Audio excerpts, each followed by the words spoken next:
Nagsimula ang lahat sa isang hindi inaasahang alok. Isang estranghero ang nagbigay ng isang pirasong papel kay Gaku. Nang buksan niya ito, isang larawan ang bumungad sa kanya, isang babaeng may pulang buhok. Sa unang tingin pa lang, tila may nabuo na agad na interes sa isipan ni Gaku, at hindi niya maitatagong may kakaibang plano siya para sa babae.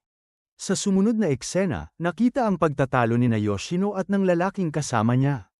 Hawak nila ang isang pahayagan na naglalathala ng malaking balita tungkol sa pag-aayos ng relasyon ng mga pamilyang Yakuza.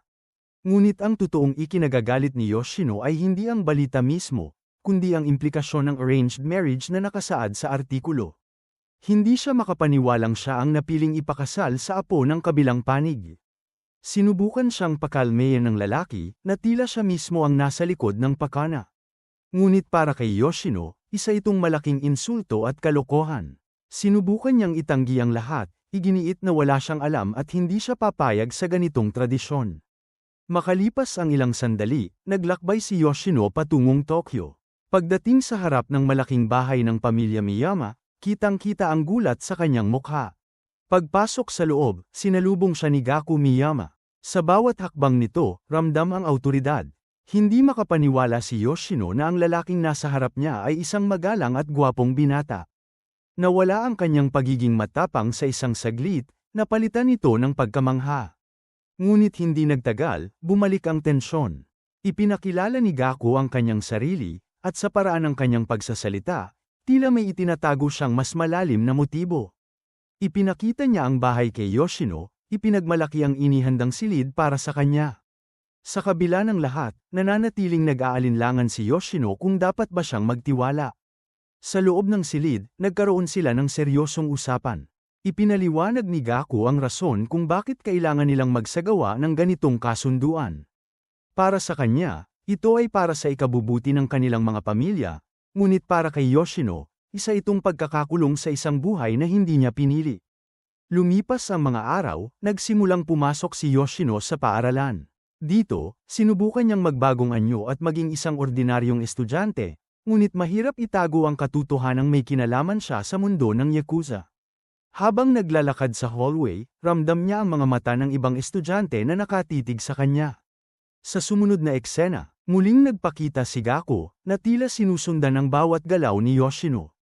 Sa isang pagkakataon, pilit na ipinaparamdam ni Gaku na siya ang laging proteksyon ni Yoshino. Kahit na nahihirapan si Yoshino, unti-unti niyang nararamdaman na hindi siya maaaring tumakas sa tadhanang itinakda para sa kanya. Pagdating ng gabi, nagkaroon ng pagkakataong makapag-usap sila ng mas malalim. Dito, inamin ni Gaku ang kanyang totoong nararamdaman sa harap ni Yoshino. Sa bawat salita niya, ramdam ang katapatan, ngunit may kasama itong babala na hindi sila maaaring magkamali. Ipinakita ni Gaku ang kanyang mga tattoo, isang tanda ng kanyang pagiging bahagi ng Yakuza. Dito, tuluyang nawala ang anumang pag-aalinlangan ni Yoshino.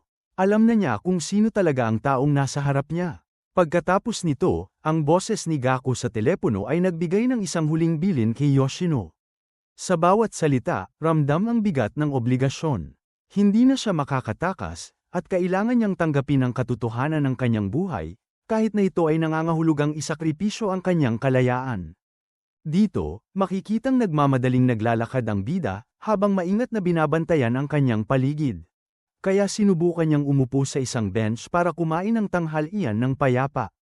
Ngunit sa hindi inaasahang pagkakataon, muling bumalik ang kaba niya, pero may kakaibang mangyayari. Bigla na lang siyang kinabahan dahil alam niyang nandyan na naman ang lalaking kanina pa niya iniiwasan. At sa isang iglap, nagpakita ang lalaki sa bintana, na parang maltong sumusulpot kahit saan siya magpunta. Dito nagsimula ang problema. Paano siya nahanap ng lalaki ng ganoon kabilis? Lumabas na ang katotohanan, gumamit pala ang lalaki ng isang maliit na GPS device na nakatago sa loob mismo ng electronic dictionary ng bida. Sa matinding galit, hindi na napigilan ng bida ang kanyang nararamdaman. Gusto niya itong komprontahin, ngunit sa halip na magalit, lalo lang naging mapaglaro ang lalaki. Samantala, lumipat ang eksena sa isang seryosong pag-uusap sa loob ng isang silid. Tila may malaking krisis na kinakaharap ang kanilang organisasyon. Nabalita ang pagkawala ng anak ng presidente ng Akaze Enterprises, isang mahalagang tao sa kanilang mundo. Dito nagkaroon ng desisyon, kailangang bantayan ang bida ng 24 na oras, at ang lalaking kanina lang ay nanggugulo sa kanya.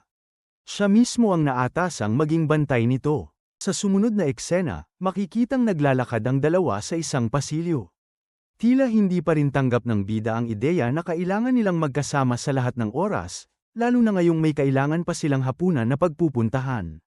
Dito nagsimula ang usapan tungkol sa mga teritoryo ng kanilang angkan at ang matinding tensyon sa pagitan ng mga pamilyang ito.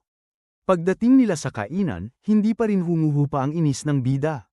Sa gitna ng kanilang pagkain, naglabas ang lalaki ng impormasyon tungkol sa nawawalang anak ng presidente.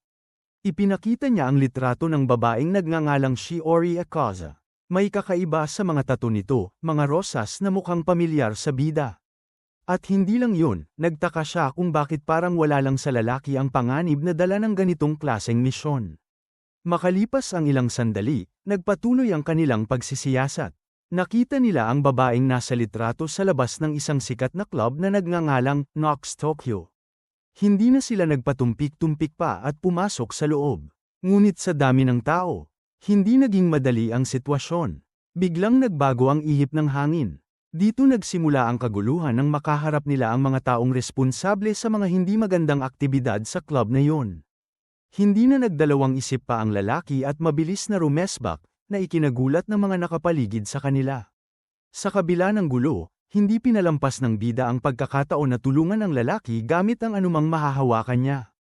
Dito natapos ang malaking komprontasyon sa loob ng club, kung saan napatunayan nila na ang babaeng hinahanap nila ay naroon nga. Ngunit sa pag-alis nila, tila may bago na namang palaisipan na nabuo sa isip ng bida.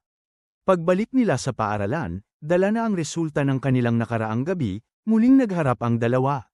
Dito, nag-abot ang lalaki ng isang bag na naglalaman ng pera bilang bahagi ng kanilang napagkasunduan. Hindi makapaniwala ang bida kung saan nanggaling ang ganoong karaming halaga. Kitang-kita ang tensyon at ang pag-asa sa isang maayos na relasyon sa kabila ng magulo nilang mundo. Habang palayo ang lalaki sakay ng kanyang motorsiklo, naiwan ang bida na may bitbit na bagong gamit, isang hair dryer, na sumisimbolo sa isang maliit na pagbabago sa kanilang komplikadong ugnayan. Sa isang madilim na silid, makikitang magkayakap sina Yoshino at Kirishima. Sa kabila ng pagiging malapit nila, tila may bumabagabag sa isip ni Yoshino, at hindi niya mapigil ang magtanong tungkol sa kung may ibang babae ba si Kirishima. Biglang nagbago ang atmosfera nang ipakita ni Kirishima ang larawan ng isang babae mula sa Osaka. Sa sandaling makita ito ni Yoshino, agad siyang nakaramdam ng pagkainggit. Ang ganda niya, ang pabulong na naisip ng dalaga. Ngunit hindi lang yun, napansin din ni Yoshino na puro candid shots ang mga larawang hawak ni Kirishima. Dito nagsimula ang tensyon, bakit kailangang mag-ingat ni Kirishima sa pagkuha ng mga litrato? Makalipas ang ilang sandali, biglang naipanaginip ni Yoshino ang isang nakakatakot na pangyayari. Sa kanyang panaginip, pumasok si Kirishima sa kanyang silid, at may dala itong panganib.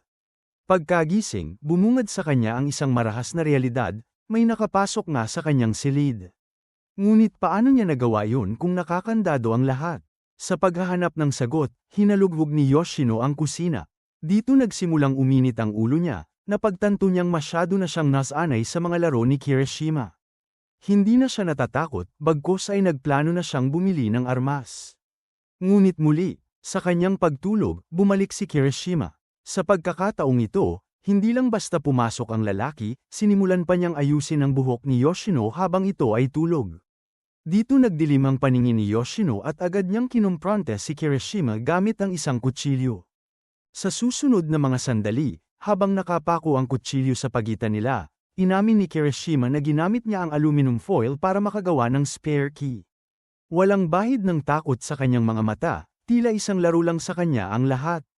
Nagalit si Yoshino, at muling nagbabala na huwag siyang papasukan ng walang pahintulot. Samantala, nagkaroon ng pagkakataon para sa isang seryosong usapan. Tinanong ni Yoshino si Kirishima kung bakit siya laging galit o masungit tuwing nakikita niya ito. Inamin ni Kirishima na gusto lang niyang makita kung ano ang itsura ni Yoshino habang tulog. Isang kakaibang dahilan na lalong nagpatindi sa pagkalito ni Yoshino. Sa sumunod na eksena, ipinakita ang isang pagtitipo ng mga matataas na opisyal ng Yakuza. Dito, nagkaroon ng pagkakataon na pag-usapan ang mga nakaraang koneksyon ng kanilang pamilya. Ipinakita ni Kirishima ang ilang lumang litrato, kung saan nakita ang ama ni Yoshino na kasama ang mga pinuno ng iba't ibang angkan. Isang mahalagang revelasyon nang naganap nang mapansin ni Yoshino ang pagkakahawig ng ama nito sa kasalukuyang boss ng mga Yakuza. Nagpatuloy ang gabi sa isang restaurant, kung saan nagkita sina Yoshino at Hotei. Dito, nalaman ni Yoshino ang tungkol sa mga nakaraang ugnayan ng kanyang ama sa mga Yakuza. Hindi niya inaasahan ang susunod na mangyayari, ang pagdating ni Kirishima na may dalang mga bulaklak, na tila nagpapahiwatig na mas lalong nagiging komplikado ang kanilang ugnayan. Sa huli, habang nag-uusap sina Yoshino at Kirishima tungkol sa mga posibleng panganib at ang posibilidad ng digmaan sa pagitan ng mga pamilya. Tila nagkakaunawaan na sila, ngunit bago matapos ang lahat, inamin ni Yoshino na siya ay pagod na sa lahat ng nangyayari. Sa kabila nito, tila nananatili pa rin ang koneksyon nila, isang koneksyong hindi madaling putulin. Pumasok sila sa silid at doon natapos ang episode, sa gitna ng katahimikan at mga tanong na hindi pa nasasagot. Sa isang madilim na eskinita kung saan nakasandal si Kirishima habang humihit-hit ng sigarilyo. Hindi niya inaasahan ang pagdating ng isang lalaki na seryosong nagbabala sa kanya tungkol sa paninigarilyo sa lugar na yun. Ngunit sa halip na matakot, nagpakilala ang lalaki bilang Kirishima Miyama, at dito nagsimula ang tensyon sa pagitan nilang dalawa. Matapos ang maikling pagtatalo, nagpatuloy ang kanilang usapan, kung saan diretsahang tinanong ni Kirishima kung ano ang pakay ng lalaki. Dito nagsimulang uminit ang palitan ng salita, lalo na nang mabanggit ang pangalan ni Yoshino at ang posibleng hidwaan sa pagitan ng kanilang mga pamilya. Biglang lumitaw si Yoshino sa eksena, na tila nagulat sa presensya ng dalawang lalaki. Dito nagsimulang magbago ang daloy ng sitwasyon, habang sinusubukan ni Kirishima na manipulahin ang usapan. Hindi nakaligtas sa paningin ni Yoshino ang kakaibang kilos ni Kirishima, na tila may lihim na binabalak. Samantala, sa sumunod na tagpo, nasa istasyon ng tren na silang tatlo. Ramdam ang tensyon sa hangin habang nagpapalitan sila ng mga salita. Hindi inasahan ni Yoshino ang biglang paglapit ni Kirishima, na tila gustong ipakita ang kanyang dominasyon. Ngunit hindi rin nagpatinag si Yoshino, hinarap niya ang bawat hamon nito ng may buong tapang. Makalipas ang ilang sandali, nasa loob na sila ng siksik ang tren. Dito, lalong tumindi ang lapit ng kanilang mga katawan, na nagdulot ng isang nakakasakal na atmosphere. Sinubukan ni Kirishima na gamitin ang pagkakataong ito para lalong guluhin ang isipan ni Yoshino. Ngunit sa kabila ng lahat, nanatiling matatag ang loob ni Yoshino, bagamat ramdam niya ang bigat ng sitwasyon. Sa sumunod na eksena, nakaupo na si Yoshino sa classroom, pilit na inuunawa ang mga aralin habang ang isipan ay puno ng nangyari kanina. Nakatanggap siya ng mensahe mula kay Kirishima na lalong nagpainit ng kanyang ulo. Hindi niya inaasahan ang susunod na mangyayari, ang pagpapakita ni Kirishima sa labas ng kanilang silid-aralan, na tila sinusubaybayan siya. Pagdating ng gabi, nasa loob na si Yoshino ng kanyang tahanan, sinusubukang ayusin ang kanyang mga gamit. Biglang bumukas ang pinto, at doon nakatayo si Kirishima, dala ang isang pakete mula sa Osaka. Dito nagsimulang maganap ang isang may-sensinang usapan na unti-unting naglalantad ng tunay nilang motibo. Sa gitna ng usapan, hindi napigilan ni Yoshino na ipahayag ang kanyang nararamdaman. Tila may kakaibang tensyon na bumabalot sa kanila, isang halo ng galit at pagkalito. Ngunit bago pa man magkaroon ng resolusyon, biglang lumabas si Kirishima, na nag-iwan ng isang malaking katanungan sa isipan ni Yoshino. Sa sumunod na mga sandali, ipinakita ang paglala ng kondisyon ni Yoshino dahil sa lagnat. Sa kabila nito, pilit pa rin siyang kumikilos, hanggang sa dumating muli si Kirishima para maghatid ng tulong. Bagamat labag sa kanyang loob, kinailangan ni Yoshino na tanggapin ang pagkalinga nito, na lalong nagpalalim sa kanilang komplikadong ugnayan. Makikita ang pag-uusap ni Kirishima sa telepono, kung saan tila may inilatag siyang plano laban sa mga kalaban. Samantala, habang mahimbing na natutulog si Yoshino, dahan-dahan siyang nilapitan ni Kirishima. Dito nagtapos ang gabi sa isang tagpong puno ng misteryo at hindi matapos-tapos na tensyon sa pagitan ng dalawa.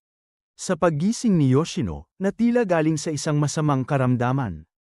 Pagtingin niya sa kanyang telepono, 12:00 na ng tanghali. Ngunit hindi siya nag-iisa, sa kanyang tabi ay naroon si Kirishima, na buong magdamag siyang binantayan dahil sa tindi ng kanyang lagnat. Nagulat si Yoshino at hindi agad matandaan ang mga pangyayari, pero dito nagsimula ang tensyon, dahil hindi pala basta lagnat lang ang dinanas niya, kundi isang seryosong kondisyon. Samantala, inalagaan siya ng mabuti ni Kirishima, hanggang sa napagdesisyonan nitong bumalik na muna sa sarili niyang silid. Pagkaalis nito, naiwan si Yoshino na tila naguguluhan at napaisip kung bakit sa sulok pa siya natagpuan. Makalipas ang ilang sandali, bumalik si Kirishima at ipinaliwanag ang sitwasyon. Pero may kakaibang tono ang kanyang pananalita, sinabi niyang inilipat niya ang higaan ni Yoshino sa pwestong may pinakamagandang visibility para protektahan ito. Sa gitna ng kanilang usapan, biglang nagbiro si Kirishima tungkol sa kanyang nararamdaman para kay Yoshino. Bagay na nagdulot ng pagkailang sa dalaga. Pero hindi natinag si Kirishima, na natili siyang kalmado sa kabila ng tensyon. Pagkatapos nito, dinala ni Kirishima ang usapin sa pagpapahinga. Sinabihan niya si Yoshino na dapat ay mamahinga muna dahil may inayos na siyang pahintulot sa paaralan para hindi muna ito pumasok. Nang paalis na si Kirishima, inalok pa siya ni Yoshino ng pagkain, pero tumanggi ang binata dahil kailangan muna niyang magpahinga. Sa sumunod na eksena, ipinakita ang paghahanda ni Yoshino sa kanyang pagkain. Maya-maya, nakita na ang dalawa na magkasamang kumakain.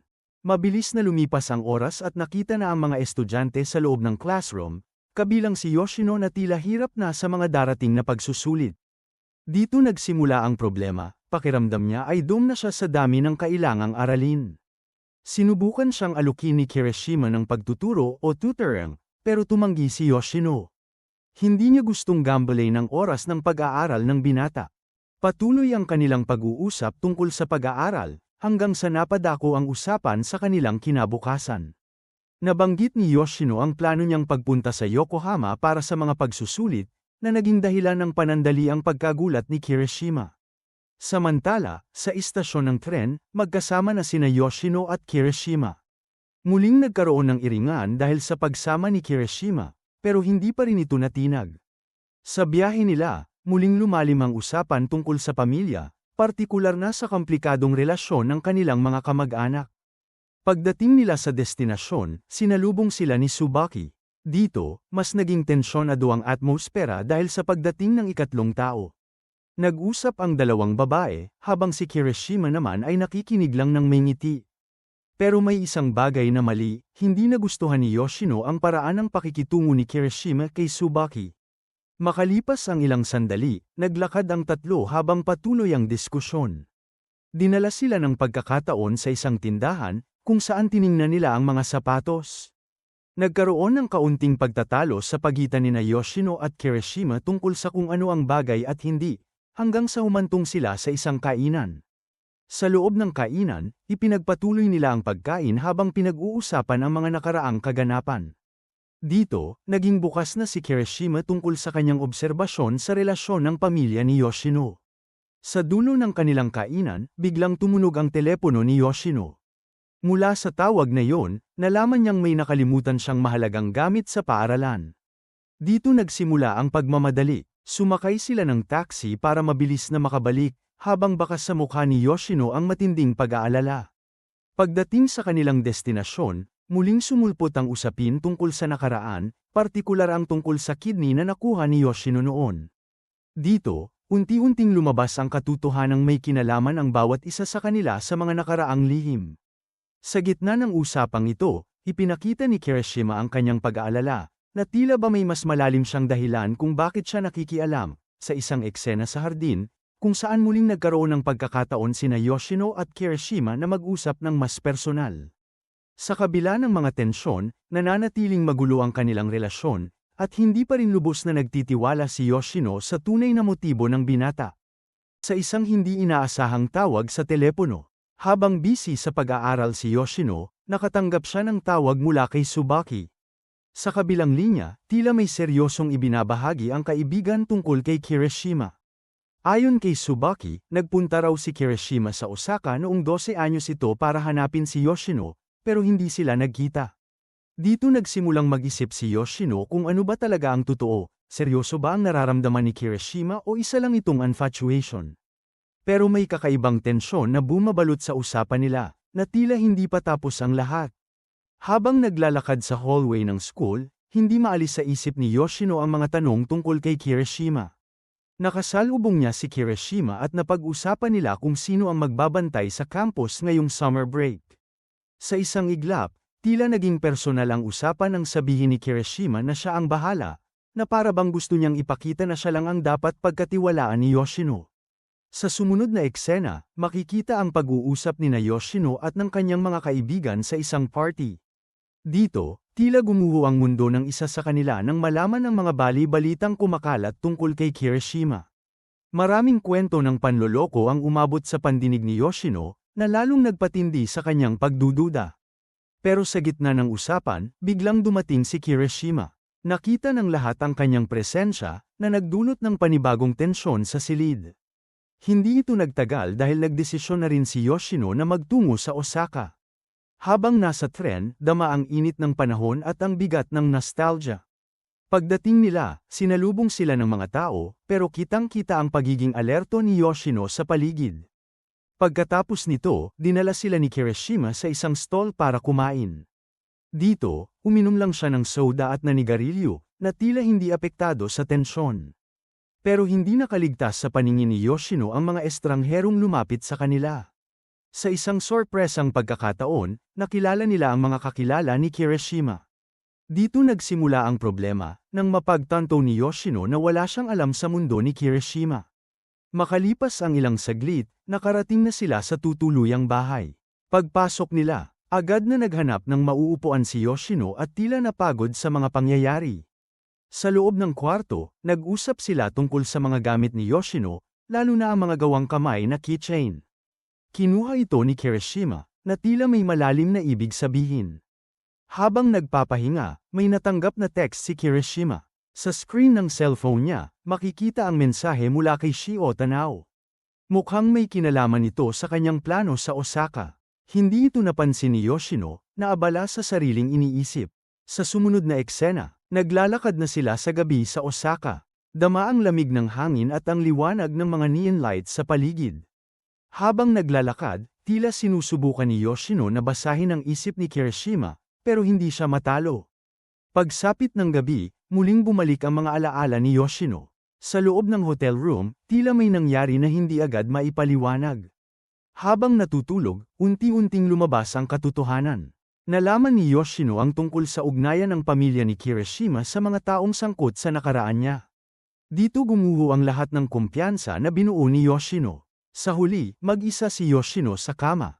Tinitigan niya ang kanyang cellphone habang nakikita ang picture ni Nao sa screen. Sa bawat pagpindot niya sa screen, tila mas lumalalim ang sakit na nararamdaman niya. Sa loob ng isang tren, habang nakaupo, nagtatalo sina Yoshino at Kirishima tungkol sa pagpunta sa isang school tour.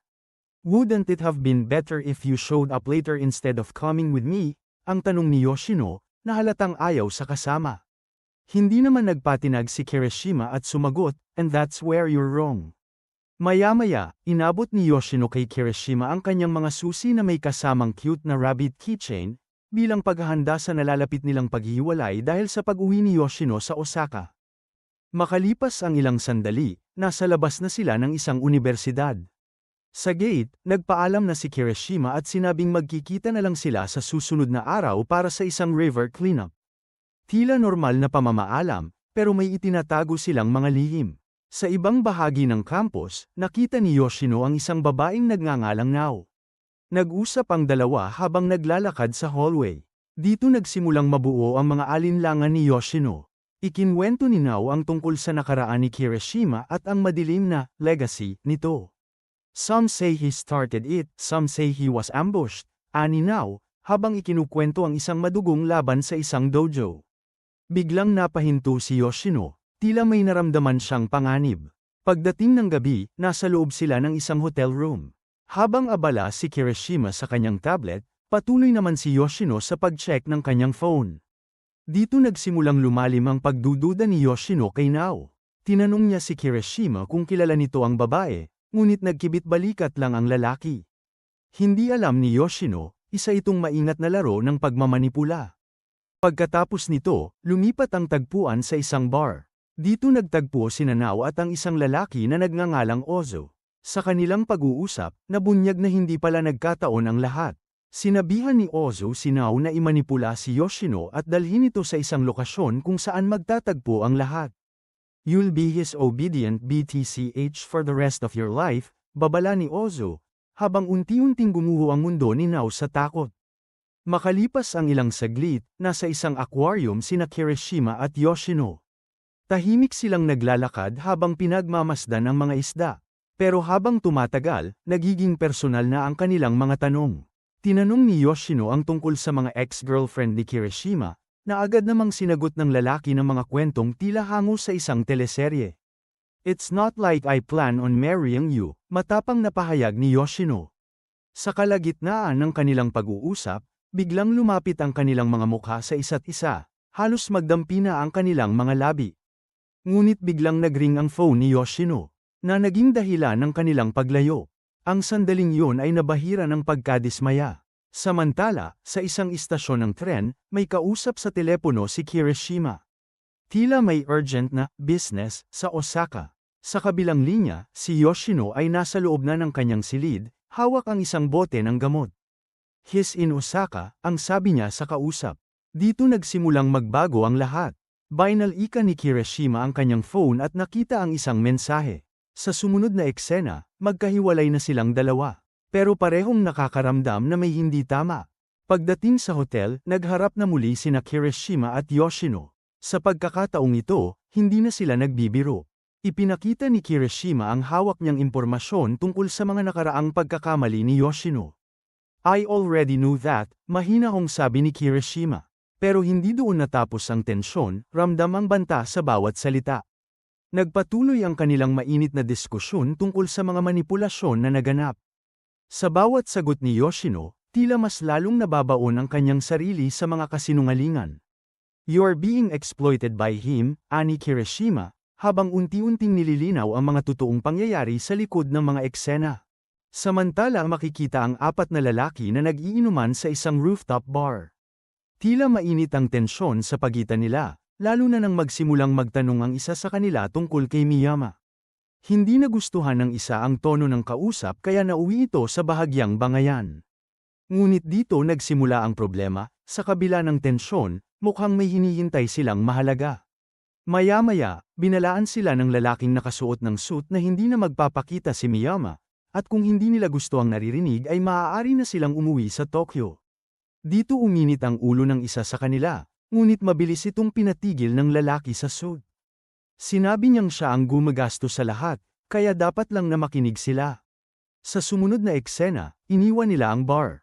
Samantala, isang babaeng nakapula ang buhok ang nakamasid sa malayo habang may kausap sa telepono. Tila alam na niya ang mangyayari. Bigla siyang napahinto na para bang may naramdaman siyang kakaiba. Ipinaliwanag niya sa kausap na sinusundan niya si Ozu Kento, at dahil nakuha na niya ang mensahe mula kay Nashayuta, susundin niya ang leader. Pagkatapos nito, dinala ng pangyayari ang viewer sa loob ng isang gusali. Dito naganap ang isang madugong komprontasyon. Isang lalaki ang biglang inatake, at nauwi ito sa isang marahas na labanan kung saan ginamit ang bote ng alak bilang sandata. Mabilis at magulo ang palitan ng suntok. Makalipas ang ilang sandali, nasa ibang lugar na ang lalaking nakasuot ng itim. May kausap siya sa telepono tungkol sa mga bodyguard na kinuha ni Shioda. Sinabi niyang nakapagtataka kung bakit napakalayo ng nilakbay ng mga ito. Sa sumunod na tagpo, nagkita ang isang lalaki at babae. Sa huling bahagi, makikita ang isang babae na mag-isang naglalakad sa gabi habang may kausap sa telepono. Nag-uusap sila tungkol sa kanilang mga plano at sa posibilidad ng pagbabago sa kanilang samahan. Sa gitna ng dilim, tila may malalim na tensyon na namamagitan sa kanila. Habang nagpapatuloy ang kanilang pag-uusap, unti-unting lumalabas ang katotohanan tungkol sa kanilang nararamdaman. Sa gitna ng mataong festival, kitang-kita ang tensyon sa mukha ng grupo ni Kirishima. Hindi nila moari kung bakit sila pinapanta ng kanilang target sa lugar na ito. Habang sinusuri ang kanilang mga cellphone, nagduda sila kung ito ay isang biro o sadyang pagpapaikot lamang. Sa kabilang banda, si Yoshino ay kasalukuyan ding naglalakad sa gitna ng maraming tao, bitbit ang kanyang telepono at tila kinakabahan sa kanyang ginagawa. Pagkatapos nito, ang grupo ni Kirishima ay nagdesisyong maghiwalay. Plano nilang maghati sa dalawang grupo upang mas mapadali ang kanilang paghahanap. Sa kabilang dako, isang babae, si Yoshino, ang tumatanggap ng tawag habang nasa loob ng sasakyan. Makikita ang inis sa kanyang mukha habang may kausap sa telepono. Binalaan niya ang kausap na huwag magpapahuli sa kanilang misyon. Samantala, sa loob ng parke, patuloy ang paghahanap ng mga tauhan ni Kirishima. Binigyang diin ang kahalagahan ng pagiging maingat. Habang tumatagal, lalong dumarami ang mga tao sa paligid na nagpapahirap sa kanilang sitwasyon. Sa sumunod na eksena, nakita natin ang isa sa mga tauhan na nakatanggap ng mensahe. Hindi nagtagal at muli silang nag-cruise ng landas sa isang madilim na bahagi ng parke. Biglang may naganap na enkwentro. Isang hindi inaasahang pag-atake ang yumanig sa grupo. Kitang-kita ang gulat at takot sa mga mata ng mga inatake dahil hindi nila akalaing may nagmamasid pala sa kanila. Sa gitna ng kaguluhan, sinubukan nilang lumaban ngunit masyadong mabilis ang mga pangyayari. Sa sumunod na mga sandali, habang nagaganap ang labanan, si Yoshino ay nagtatago sa malapit. Naririnig niya ang mga sigawan at ingay sa paligid. Hindi niya malaman kung ano ang dapat gawin, ngunit alam niyang nasa panganib ang sitwasyon. Makalipas ang ilang sandali, nagkaroon ng pagkakataon si Yoshino na makita ang nangyayari. Nagkaroon ng mainit na pagtatalo sa pagitan ng mga tauhan. Sinubukan nilang pag-usapan ang kanilang mga susunod na hakbang, ngunit hindi sila magkasundo. Sa gitna ng kanilang usapan, biglang nagdilim ang paligid, isang blackout na nagdulot ng karagdagang tensyon. Pagkatapos nito, isang bakbakan ang muling sumiklab. Ipinakita ang husay ng pakikipaglaban ni Kirishima at ang kanyang mga kasamahan. Sa kabila ng bilang ng kanyang mga kalaban, hindi siya natinag. Sa bawat galaw, nararamdaman ang bigat ng bawat sipa at suntok. Dito nagsimula ang pagbabago sa agos ng labanan. Ang bawat isa ay may kanya-kanyang taktika, ngunit unti-unting nanghihina ang grupo na nagtangkang lumaban kay Kirishima. Sa huling bahagi ng engkwentro, isa-isa silang bumagsak. Makalipas ang ilang sandali, nakita si Yoshino na tumatakbo palayo, habang si Kirishima ay naiwang nakatayo sa gitna ng mga bumagsak na kalaban. Hindi siya nagpakita ng anumang emosyon habang tinitingnan ang paligid. Bago pa man matapos ang eksena, isang figure ang lumapit sa kanya, si Azami, na may dalang mga katanungan. Sa tagpo, magkaharap ang dalawa, na tila naghahanda para sa isang mas seryosong pag-uusap. Hindi pa man natatapos ang gabi, bakas na ang hindi matatapos na tensyon sa pagitan nila. Samantala, bumalik ang usapan sa kasalukuyan sa loob ng bar. Ipinagtanggol ni Ozo ang kanyang sarili laban sa mga akusasyon tungkol sa pag-blackmail. Dito nagsimula ang debate tungkol sa kung sino ba talaga ang may sala. Sa sumunod na mga sandali, kinuha ni Ozo ang kanyang cellphone at nagpakita ng video. Ito ang naging mitya ng mas malalim na argumento. Galit na tumayo ang lalaking kausap nila at binato ang kanyang baso. Makalipas ang ilang sandali, lumabas sina Yoshino at ang kasama nitong lalaki sa eksena at naglakad sa parking lot.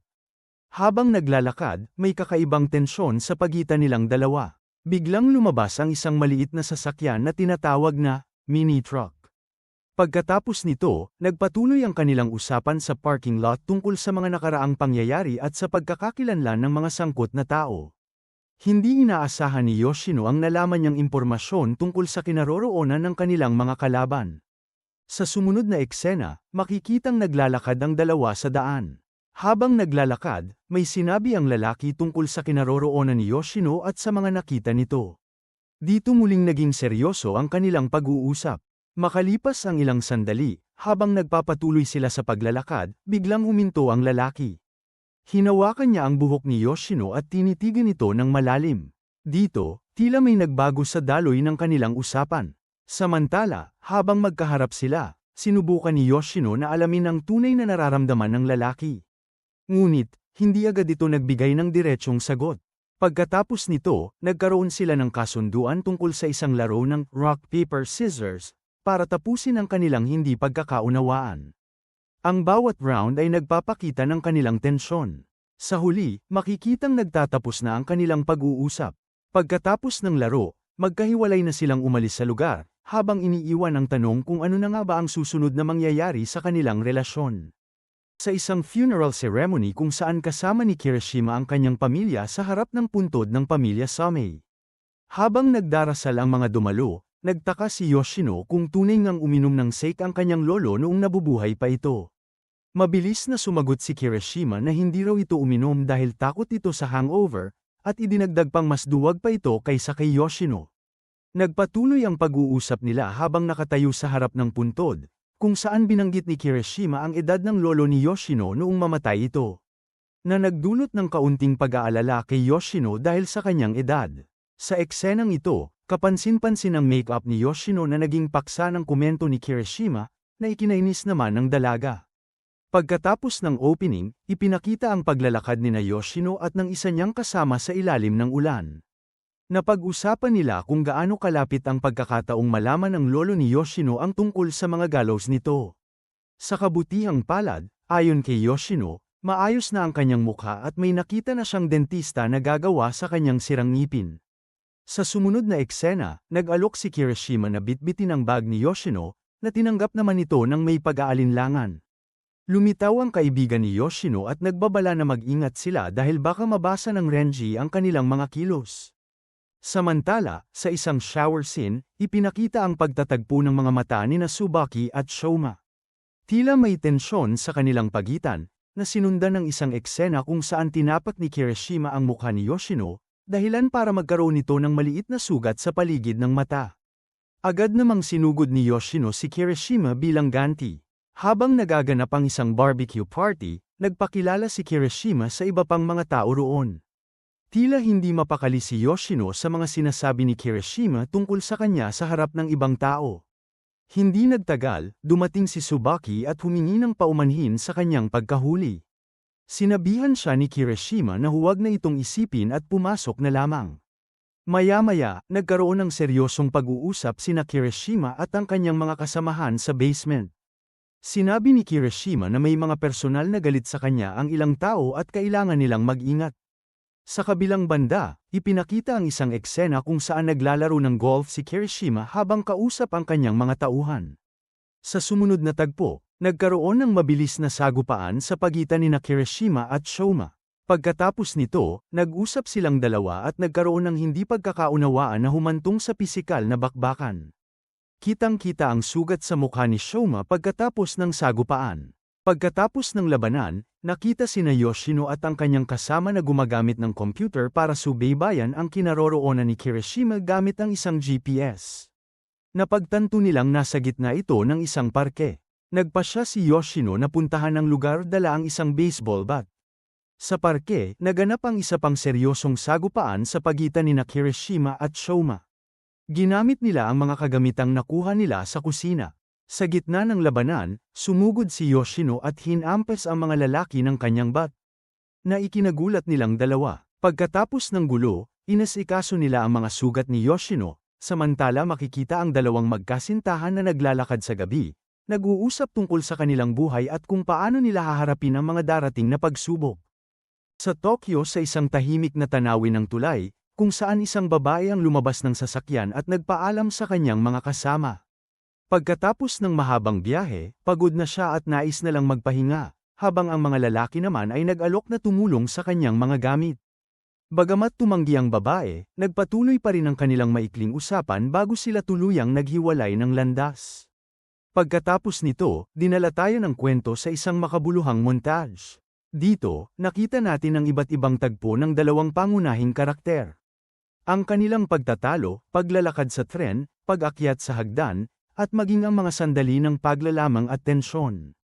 Ipinakita rin ang mga lalaking may malalalim na koneksyon, na nagbibigay ng pahiwatig sa masalimuot na mundong kanilang kinagagalawan. Makalipas ang ilang sandali, bumalik tayo sa kasalukuyan.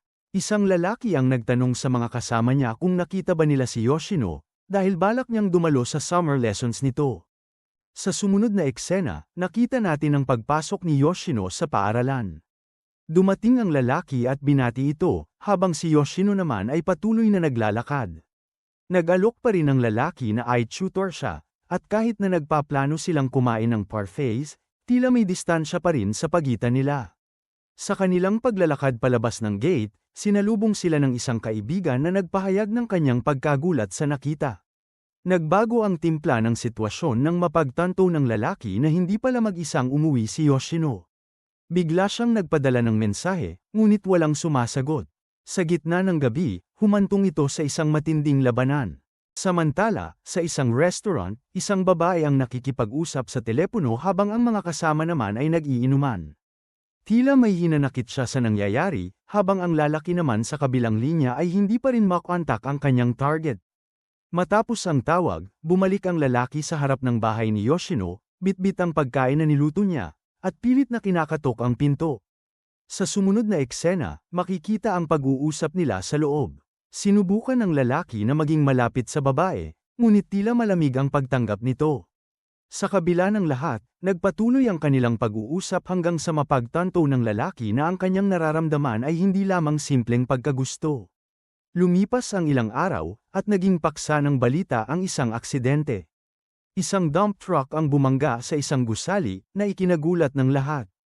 Habang nagaganap ang mga ito, unti-unting lumalabas ang katotohanan tungkol sa mga organisasyong sangkot. Sa huling bahagi, makikita ang lalaki sa kanyang silid, pagod at sugatan. Pumasok ang isang kasama at nakita ang kalagayan nito. Sa kabila ng lahat, nananatiling matatag ang kanilang layunin. Habang ang lahat ay natutulog, isang tawag ang muling dumating, na nagpapahiwatig na hindi pa tapos ang laban. Sa pagtatapos, makikita ang dalawa na nagpapahinga ng magkatabi, isang sandali ng kapayapaan sa gitna ng kaguluhan, at dito na nagtatapos ang kwento. Mag-like at subscribe na.